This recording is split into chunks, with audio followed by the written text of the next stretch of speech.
قیادت اپنی عوام اور اپنے میڈیا کو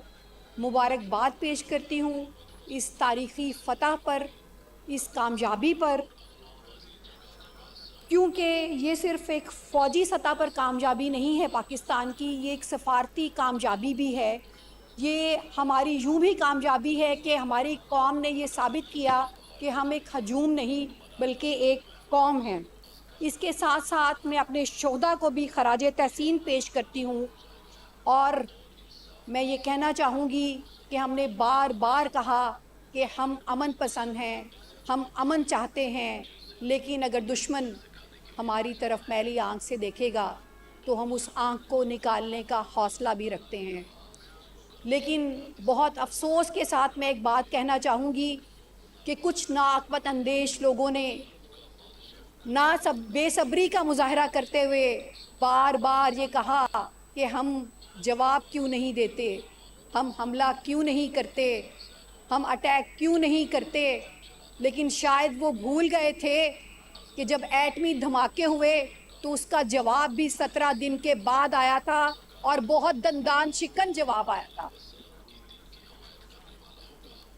اسی طرح سے ہماری سیاسی قیادت کی رہنمائی کے مطابق ہماری فوجی قیادت نے مناسب وقت، مناسب جگہ دیکھی اور دشمن کو بھرپور انداز میں دن کی روشنی میں اللہ کا نام لینے کے بعد جواب دیا، اور پھر ایسا بھرپور جواب دیا کہ تمام دنیا نے دیکھا۔ اور جیسے کہ ہمارے DGI نے کہا تھا کہ جب پاکستان اپنے دشمن پر حملہ کرے گا تو پھر کسی بھارتی میڈیا کو بتانا نہیں پڑے گا، پوری دنیا اس حملے کو دیکھے گی بھی، سمجھے گی بھی، پرکھے گی بھی۔ اور میں یہ سمجھتی ہوں کہ اس تاریخی فتح نے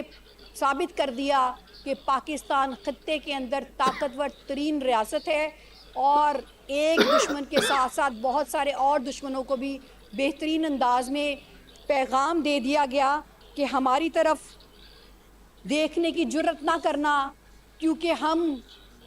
بنیان المرصوص ہیں، ہمارے پاس سیسا پلائی ہوئی دیوار ہے جو ہماری فورسز کی صورت میں ہمارے پاس موجود ہے۔ میں یہاں پر ضرور ذکر کرنا چاہوں گی اپنے مسیحی بھائی کامران کا، کیونکہ جس نے یہ ثابت کیا